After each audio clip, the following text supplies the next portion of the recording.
Hello students, आप सभी का हमारे इस यूट्यूब चैनल में स्वागत है। स्टूडेंट, हम पेपर सॉल्व कर रहे थे basic mathematics for economics analysis, ठीक है। एंड क्वेश्चन नंबर 8A पे हम पहुंच चुके हैं। क्वेश्चन नंबर 8A है, the cost function of a manufacturing company is given by C equal to 0.1 Q का क्यूब, ठीक है, minus 3Q square plus 60Q, where Q is the quantity, ठीक है। उसके बाद क्वेश्चन पूछा गया है, find the average cost function and marginal cost function. उसके बाद सेकंड है, find the value of Q at which the slope of the average cost function is equal to 0। Third, explain the relationship between average cost function and marginal cost function. Find the value of Q that explain this relationship. ठीक है students, ये हमारे पास question है, इसको हमें solve करना है। तो सॉल्व करना चालू करते हैं, ठीक है। Basically cost function C Q equal to हमारे पास गिवन है 0.1 क्यू माइनस सॉरी, ये हमारे पास 3Q स्क्वायर था, 3Q स्क्वायर, ठीक है, 3Q square and plus 60Q, ठीक है। ये हमारे पास गिवन था, ठीक है। अब फर्स्ट पूछा गया था एवरेज कॉस्ट, ठीक है, average cost and marginal cost, marginal cost, ठीक है। तो एवरेज कॉस्ट क्या होता है स्टूडेंट्स, हमें एवरेज कॉस्ट जो होता है वो होता है हमारे पास कॉस्ट अपॉन, ठीक है, क्यू, कॉस्ट अपॉन क्यू। तो यहाँ से मैं एवरेज कॉस्ट निकाल सकता हूँ। अगर मैं क्यू से डिवाइड कर दूँ पूरे पार्ट को तो ये हो जाएगा हमारे पास 0.1 क्यू स्क्वायर माइनस 3Q, ठीक है, minus 3Q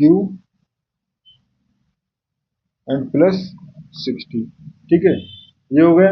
and marginal cost की अगर हम बात करें तो मार्जिनल कॉस्ट जो होता है वो होता है हमारे पास DC अपॉन DQ, यानी जो कॉस्ट फंक्शन है उसका डेरिवेट करना है विद रेस्पेक्ट टू Q, ठीक है।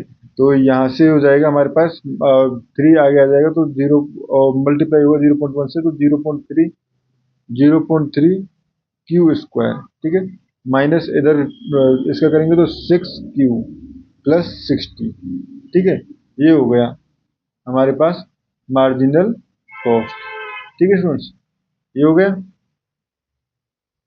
अब ये हमारे पास आ गया average cost and marginal cost, दोनों आ चुके हैं। अब हमारे पास सेकंड पार्ट की तरफ मूव करते हैं। सेकंड पार्ट है हमारे पास value of Q, value of Q where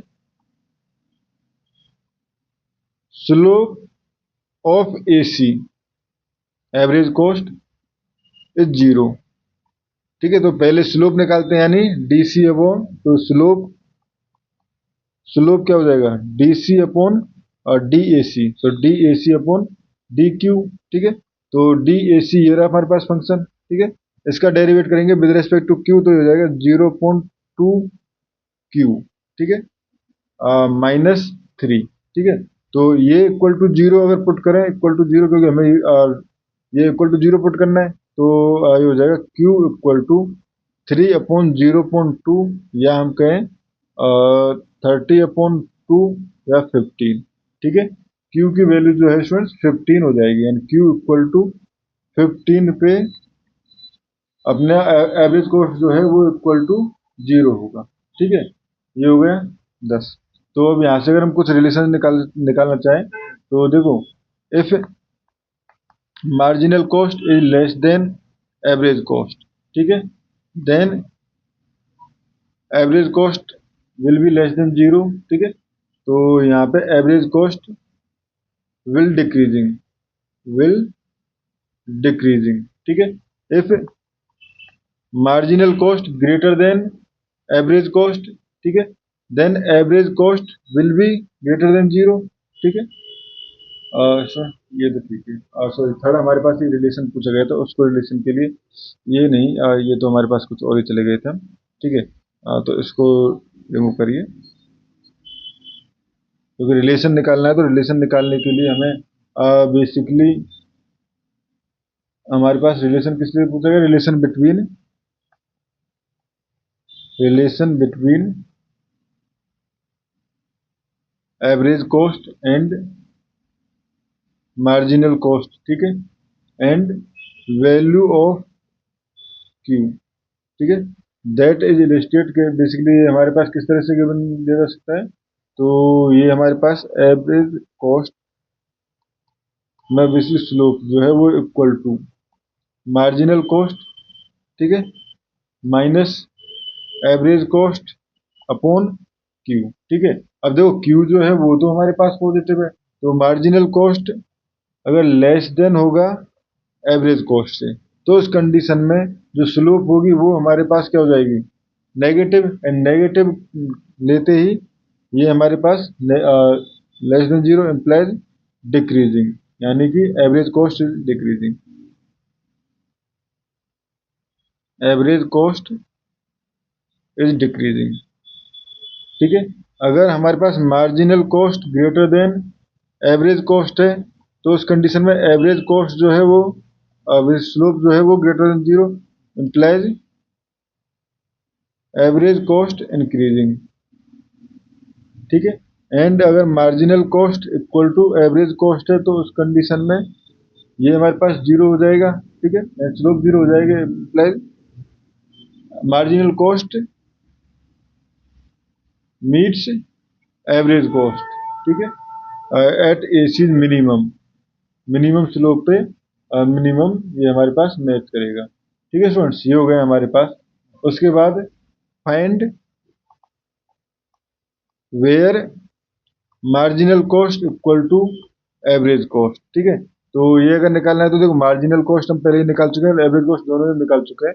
तो 0.3 क्यू स्क्वायर मार्जिनल कॉस्ट जो थी वो -6 क्यू प्लस 60, ठीक है, इक्वल टू हो जाएगा 0.1 क्यू स्क्वायर -3 क्यू प्लस 60, ठीक है। जब आप इसको सॉल्व करोगे स्टूडेंट्स, तो यहाँ से हमारे पास क्यू इक्वल टू आ जाएगा बेसिकली, देखो ये हो गया, ठीक है। तो इसको हम क्वाड्रेटिक इक्वेशन बनेगी, क्वाड्रेटिक इक्वेशन जो बनेगी वो बनेगी हमारे पास 0.2 इधर लेके आ रहे हैं तो क्यू स्क्वायर, इधर इसको भी इधर लेके आए तो माइनस से प्लस हो जाएगा, ठीक है। तो -0.3 क्यू और 60 से 6 कट जाएगा, ठीक है। और तो इसको मैं ये भी लिखता हूँ 2 क्यू स्क्वायर -3 क्यू, ठीक है, 2 क्यू स्क्वायर -3 सॉरी 30, तो मैंने 10 का मल्टीप्लाई किया तो 30 हो जाएगा। ये जीरो नहीं है, 0.3 नहीं था, 3 था ओनली, ठीक है। तो ये हो जाएगा हमारे पास, यानी कि Q ये हो जाएगा 2Q-30, तो एक तो Q equal to 0 and Q equal to 15, दो वैल्यूज आ सकती हैं उसमें, ठीक है। Q इक्वल टू 0 बेसिकली अगर एवरेज कॉस्ट जो है वो 0 नहीं हो सकती ना, तो since average cost AC will not